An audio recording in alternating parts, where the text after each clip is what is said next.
You know, sometimes the internet can be a rough place. Microsoft had their big news leaked. Of course, we were talking about it. I've talked about it. Everybody's talking about it. Not really anything shocking or groundbreaking in terms of what we got. An Xbox Series S, which was rumored now for, years? It's not really any big surprise. $299, which was also the rumor for a long time. Nothing real big surprising there. I think the most surprising part for me personally was the extra small solid-state drive hard drive and what looks like to be a leak of a $220 1 terabyte expansion. So it could be, even worse situation for Microsoft than originally thought, but leave it to a pretty big developer to completely come in and decimate Microsoft on their big quote-unquote day. This I found to be absolutely hilarious and reinforces what myself and many others had been saying for a long time. What's up, everybody? Crapgamer here with Crapgamer Reviews, back with another video. Thank you so much for checking it out. I really do appreciate it. Please like, share, subscribe. I would appreciate that as well. It helps out the channel, and you know what? It means a lot to me personally, darn it. I appreciate it. Thank you. A lot of people ask for the easiest and best way to support a small channel like my own. A simple like goes a long way. You can also hit the bell and enable YouTube notifications so you get notified of all the content as soon as it drops. I do at least a video a day. So yeah, you got that to look forward to, folks. So here it is. I wanted to get into this right away because this is some pretty big, interesting news. It's been a crazy week already, and it's only Wednesday. I can't believe it. It's always kind of a little bit funny to me when these kind of things come out because, there's always so many experts nowadays, right? And I, of course, am I'm not right, a lot or often, and I fully take credit for that. It's one of those things where I have fun with this stuff. I'll make a hot take or whatever, and it just sort of is what it is, and I have no problems going, hey, what's wrong with that one? The difference between myself and others is just that, I think a little bit of that humbleness, a little bit of that humility, and this is one of those instances where you have actual developers coming out and talking about this, and this is great news for PlayStation 5 and Sony because it could actually lead to more development deals and more exclusives through third parties with PlayStation because, let's face it, when you're creating games for an Xbox, that seems like it's going to be a little bit of a hassle, at least according to this, and I figure we can get into it and talk about it pretty much right now. So anyway, Clearly, I can link this so you can check it out. Microsoft announced their all-digital Xbox Series S. There's obviously 2 next-generation Xbox consoles revealed during the middle of the night now, and now they've actually confirmed the launch date, November 10th, for both. One of them, the Xbox Series X, is $499. The S is $299. So it's 40% cheaper than its full-price counterpart, and a lot of people are wondering if there's going to be any setbacks to picking up a cheaper unit.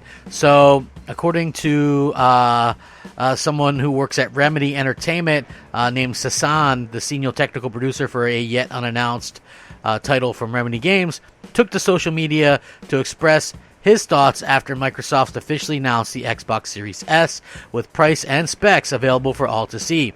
Whether it means difficulty in preparing compatible versions of 2 different SKUs, crossplay, that's something obviously that Microsoft is pushing a lot, not just between Series S and X, but also with the 1X, 1S, and lineup and PC, or something entirely different. It's a matter that we'll have to keep on checking in with to see if that's actually something that happens. But according to him, as a consumer, he loves the Xbox Series S. As a technical producer, he sees trouble.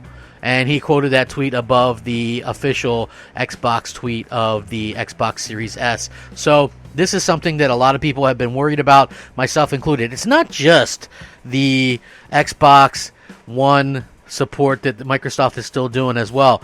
You have to understand how games are developed for the lowest common denominator, meaning one of the reasons why Halo Infinite looks so poor was because obviously they're still supporting old hardware, and even Digital Foundry confirmed that, right? So you might go, well, graphics, those aren't really held back by old hardware.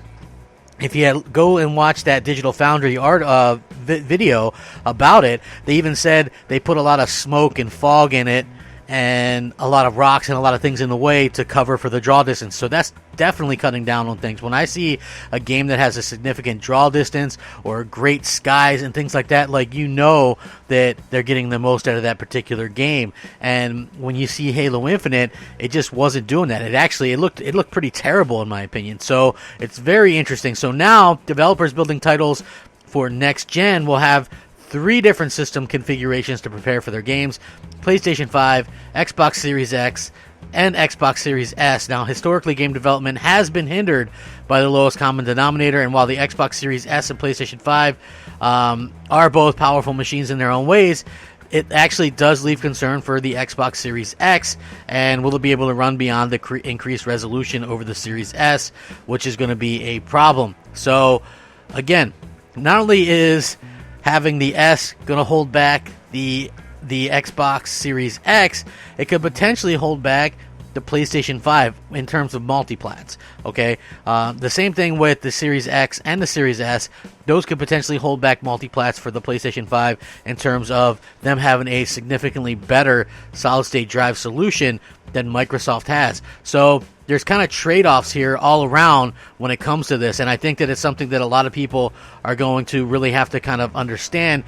This happens a lot. This happens almost every generation, and it's really going to be on the developers to sort of see what they can do to sort of rectify it, to sort of fix it, to sort of get things kind of going in the right direction. For me personally, if I'm going to get an Xbox Series X, I want to take the most advantage of it that I can. I've already suffered for 3 years with an Xbox One X, darn it. Okay? I have. They've come out with 3 first-party AAA games in the entire time that I've had an Xbox One X that took advantage of it. 2 Forzas and a Gears of War game. That's it. Okay? And most other games don't exactly look like they're taking full advantage of that hardware.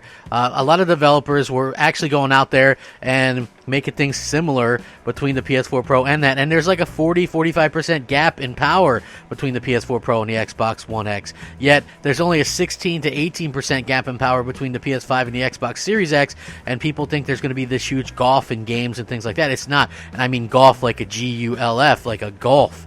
Like there's not going to be this big difference between the two, but I also don't want there to be the PlayStation 5 or the Series X to be held back by the Series S simply because Microsoft wanted to go that route. Now, this could be something that comes up later on, but for me personally, I'm going to kind of wait and see. Mostly anyway, I'm more interested in the PlayStation 5 and seeing what developers can do with that.